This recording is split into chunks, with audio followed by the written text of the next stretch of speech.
पाकिस्तान तो आज भिकारी सब बड़ भिकारी the biggest beggar of the world is Pakistan.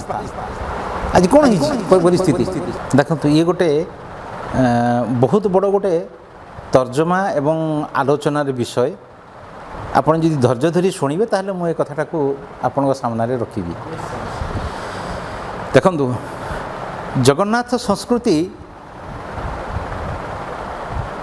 ये संस्कृति ओडिया प्राणर ये हूँ आत्मा सनातन संस्कृति सनातन रक्षा करने ना रे बहु कथा अच्छी निजे शंकराचार्य चारि धाम प्रतिष्ठा करने भितर जगन्नाथ धाम मध्य से उद्धार करथिले एवं से ताको चयन करी एठी जगन्नाथ क्षेत्र बोली से ताको नीलाद्री रे से ताको ये करथिले। बड़ कथा होची आज हिंदुत्व ना रे बहु संगठन होइछि बहुत संगठन होइछि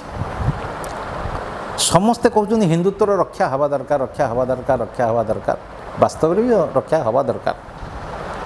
नष्टटा कौटी हो नष्ट करुची किए अन्यान्य सभ्यता पशि आसुची ताको आपणाऊँच किए यही हिंदू कहीं वाई आपणला बेले प्रश्न उठुनी नष्ट हो गला बेले एत बड़ चित्कार अरे भाई तार तो प्रथम गोटे ही हूँ कथा तुम्हें अन्य संस्कृति आपणाऊच कौन पाई जड़े भद्र व्यक्ति कहे मो गीता न पढ़िले मो पानी ग्रहण करे ना अरे से गीता तो लिखाई स्वधर्मे निधन श्रेय परधर्म भयावह आउ वास्तव में करते कहवाई गले परधर्म कौटू आसला ये पृथ्वी पृष्ठ धरा पृष्ठ चिरंतन एकमात्र शाश्वत केवल मात्र गोटे ही धर्म सी हूँ सनातन धर्म आउ सब गुड़िक हूँ पंथ सनातन माने चिरंतन आउ ये सनातन संस्कृति की माने नष्ट करने कहार पृथ्वी प्रयोजन नहीं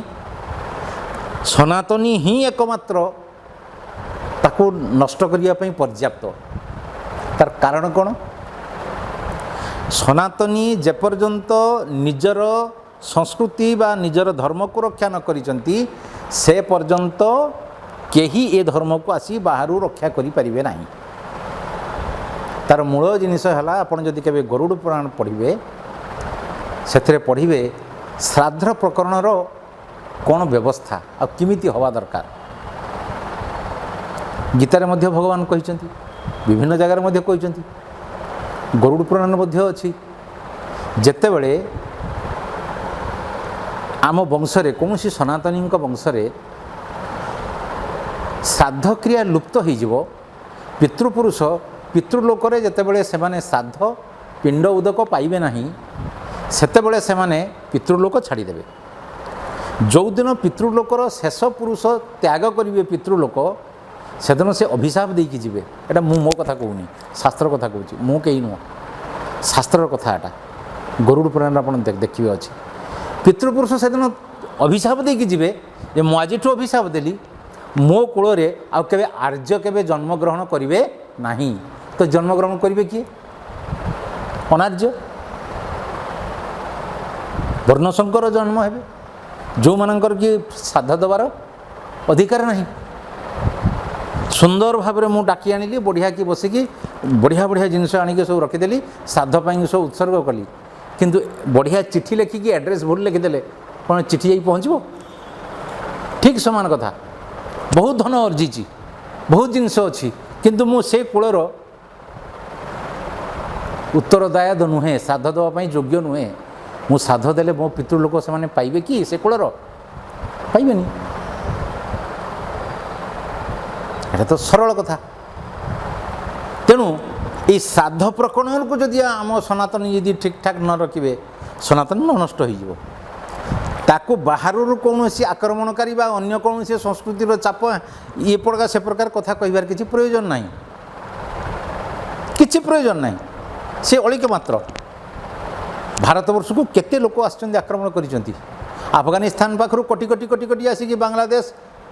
ଆପଣଙ୍କର ଆସିକି ପହଞ୍ଚିଲା ଆପଣଙ୍କର ସେଇଟା କ'ଣ 3 ବିଘା ପର୍ଯ୍ୟନ୍ତ କଥା ଆସିଲାଣି। ବର୍ତ୍ତମାନ ପୁଣି ଖାଲି ସ୍ଥାନୀ ପାଟି କଲାଣି, ଇଏ ପାଟି କରୁଛି, ସିଏ ପାଟି କରୁଛି, ସମସ୍ତେ ଆଜି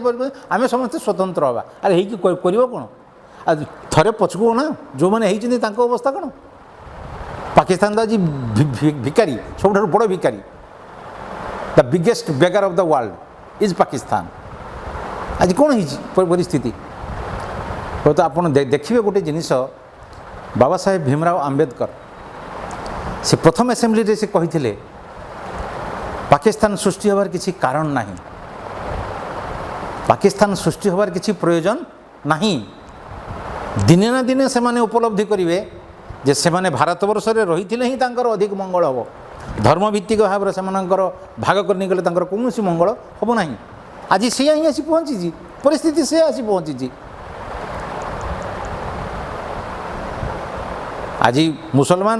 ଚନ୍ଦ୍ରକୁ ଦେଖିଲେ ତାଙ୍କର ରୋଜା ଭାଙ୍ଗିବେ, ଅର୍ଦ୍ଧଚନ୍ଦ୍ର। କିନ୍ତୁ ଆଜି ଭାରତବର୍ଷ ଯାଇ ସେଠି ମୁନ୍ ମିଶନରେ ସକ୍ସେସ୍ ହେଉଛି। ଫରକଟା ଏଠି, ତାଙ୍କର ମୁନ୍ ମିଶନ ଆମ ମୁନ୍ ମିଶନ ଭିତରେ ଫରକ ଏଇଆ। ଇଏ ହେଉଛି ପରିସ୍ଥିତି, ସମାଜ ସେବାର ପରିସ୍ଥିତି, ସାମାଜିକ ସ୍ଥିତି ବର୍ତ୍ତମାନ ହେଉଛି।